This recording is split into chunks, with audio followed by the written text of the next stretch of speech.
अच्छा, आज cipher case है, आज साइफर केस का फैसला आया है, क्या उनको बरी कर दिया गया है? क्या फ्यूचर देख रहे हैं आप, सियासी बसीरत रखते हैं, उनका फ्यूचर आप क्या देख रहे हैं? और ये बात तो लोगों को, अक्सरियत को अब ये मालूम हो चुकी है, बहरहाल उनकी मकबूलियत तो अपनी जगह बरकरार है। देखें, इसमें मकबूलियत की बात नहीं हो रही, इसमें बात हो रही, केस की बात हो रही है। अब अदलिया ने अगर कोई फैसला किया है तो उसके लिए अदलिया के फैसले में हम उसके ऊपर कोई कमेंट नहीं कर सकते। अच्छा, ये बताइएगा कि इस वक्त जो है वो सूरत हाल है, एक अदालतों और एस्टेब्लिशमेंट के अंदर टकराव की भी सूरत हाल है।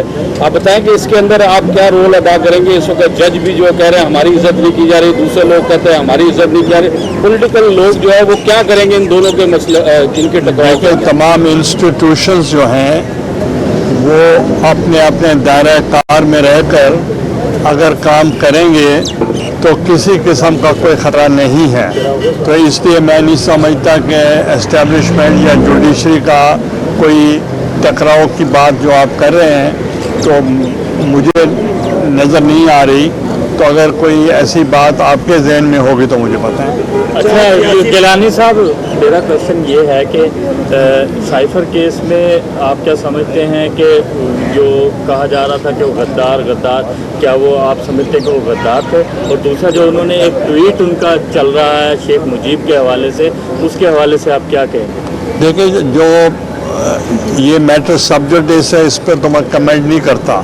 जहाँ तक शेख मुजीब साहब की बात हो रही है वो मुल्क के लिए वो बेहतर नहीं है, ऐसी बातें नहीं होनी चाहिए। अच्छा यार, ये आप बता रहे हैं कि ये तामीरात की शोबा और कंस्ट्रक्शन इंडस्ट्री है, अगर नई बिल्डिंगें या तामीरात होंगी तो उससे रोज़गार के वसीम मौके पैदा होंगे।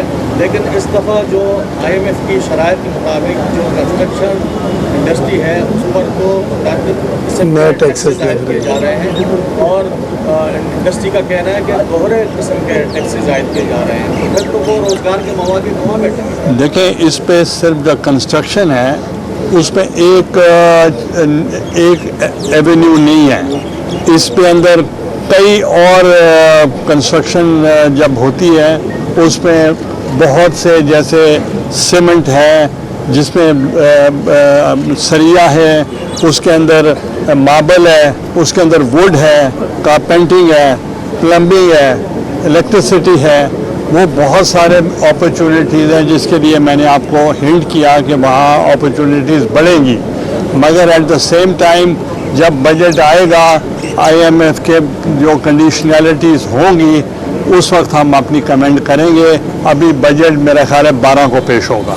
अच्छा, ये गिलानी साहब, ये बताइए क्या पाकिस्तान पीपल्स पार्टी वफाक का हिस्सा बनने जा रही है? देखें, पहली बात ये है कि अभी तक हिस्सा नहीं बनी, और अगर काबीना का हिस्सा, हुकूमत का हिस्सा नहीं है, ना सूबे में है ना सेंटर में है, सिर्फ कॉन्स्टिट्यूशनल पोजीशंस उन्होंने ली हैं। अब ये है कि it is up to the party to take a decision, और वो पार्टी फैसला करेगी आया कि उनको शामिल होना चाहिए या नहीं होना चाहिए। अच्छा साहब, शेख मुजीबुर रहमान का पता के बात ना की जाए मुल्क के ये बेहतर नहीं है, लेकिन वो भी पाकिस्तान का एक तल्ख हकीकत है। क्या उस पर बात करना गुनाह कबीरा है? अगर वहाँ पर उस वक्त गलतियाँ हुई हैं उसको सुधारने की आप समझते हैं कि ज़रूरत है? देखें, आपने जो मुझसे सवाल किया मैंने उसका जवाब दिया, अब उसके ज़िमनी जो इतने सवाल आते हैं उसका जवाब मैं नहीं दूँगा। देखिए, आप सियासी बसीरत रखते हैं, पुराने आप सियासी लीडर हैं, PTI का मुस्तकबिल आप क्या देख रहे हैं, ये तो बता दें। देखें, सब जमातों का मुस्तकबिल अवाम के साथ है। अगर अवाम के साथ कोई अच्छा सलूक करेंगे, अच्छा मैनिफेस्टो देंगे, अवाम को रिलीफ देंगे, अवाम की बात करेंगे, तो इंशाल्लाह वो पार्टी पॉपुलर होगी।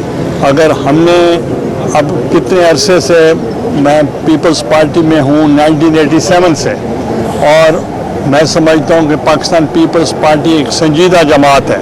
पाकिस्तान पीपल्स पार्टी एक डेमोक्रेटिक पार्टी है। पाकिस्तान पीपल्स पार्टी ने एक बैलेंस्ड डिसीजंस दिए हैं, और आज भी लोग हमेशा ये कहते हैं कि पाकिस्तान पीपल्स पार्टी बड़े मैच्योर फैसले करती है। तो अभी वो नई पार्टी है, let them come and will see. मौलाना साहब आजकल बड़े खुल के जो है वो सामने आए हुए हैं, आप क्या उनको पैगाम देंगे या उनको कहेंगे कुछ हल्का हो जाएगा? बस अभी मैं जब आप तक पहुंचने वाला था तो मौलाना अब्दुल गफूर हैदरी साहब का मुझे फ़ोन आया, तो मैंने कहा मैं कराची में हूँ, तो उन्होंने कहा कि जब आएंगे तो हम ज़ियारत करेंगे, तो मैंने कहा ज़ियारतें तो हम मुफ्त करा रहे हैं। इत्तेहादी मौलाना आपके पुराने इत्तेहादी रह चुके हैं, तो ऐसी क्या नाराज़गी आ गई कि वो आपसे शदीद नाराज़गी का इज़हार कर रहे हैं? वो मेरा ख्याल है हमसे नाराज़ नहीं है, वो कोई और वजह है उनकी। अच्छा चेयरमैन सैनिक साहब, ये बताइएगा कि हमेशा अदालतों के ज़रिए फैसले होते हैं, चाहे जुल्फ़िकार अली भुट्टो हो, आपकी नाअहलियत हो या दीगर केसेस हो, ये फैसले होते हैं। क्या वजह है कि अब तक इमरान खान के साथ उनके खिलाफ जितने भी शवायद या नाउमनी के लेकर हुए हैं, तो अब तक उनको सज़ा नहीं दी जा रही? क्या पाकिस्तान पर कोई आलमी दबाव है? अब आपने यू टर्न किया है, पहले आप और सवाल कर रहे थे, अब उल्टा के बात की है। मैं आपको बताऊं कि जिस दिन 58(2)B का हमने खात्मा किया और उस पर चार्टर ऑफ डेमोक्रेसी साइन हुआ था मबैन मोहतरमा बेनज़ीर भुट्टो शहीद के और मियां मोहम्मद नवाज शरीफ साहब के, उस पर हमने ये सोचा था कि जो असल आइन है उसको हम बहाल करेंगे। जब आइन को बहाल किया तो 58(2)B का खात्मा कर दिया कि ताकि अब असेंबली को कोई नहीं तोड़ सकेगा।